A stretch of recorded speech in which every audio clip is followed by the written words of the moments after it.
Hi, this is Landy with Peak Possibilities, and today I want to talk a little bit about scars postpartum. Many of us end up with beautiful babies, but we also end up with scars to go along with that labor.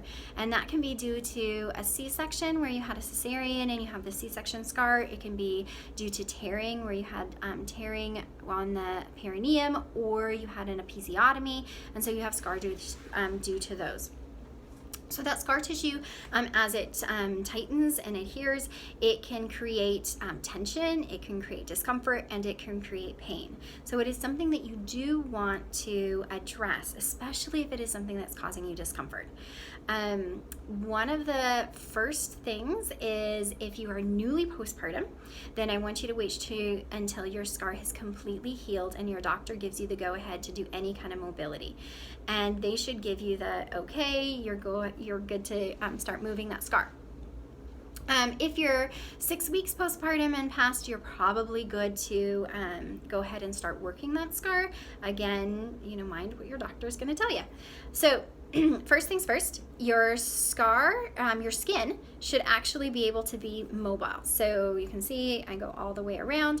A scar, I would be able to move, and there's going to be a restriction or adhesion here, and I'm not going to be able to move past like I normally could. And you'll feel that as you're working in your scar. You'll feel that. So the first thing I want you to do is just put your hands on your scar. Just sit and touch. I want you to send loving thoughts to that scar. It's there because you are an amazing mom and you sacrificed a lot to bring a life into this world. So I want you to sit with loving thoughts towards that scar.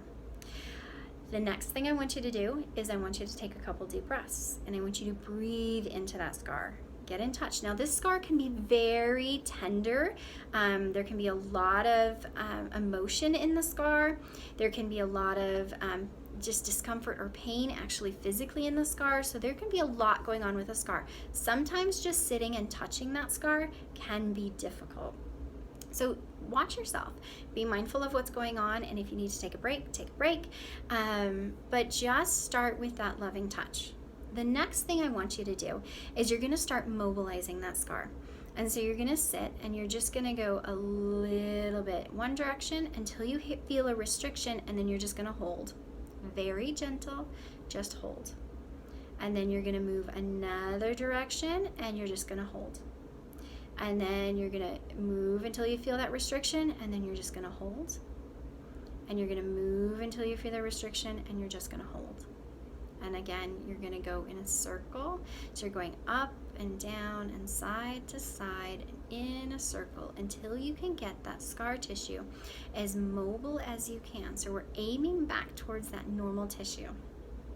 And so it does take time. This is something that's not going to happen quickly and overnight, but starting to move your scar can help get that mobility back in that tissue, so you're not having restrictions and you're lessening your pain, so that scar is no longer creating an issue for you.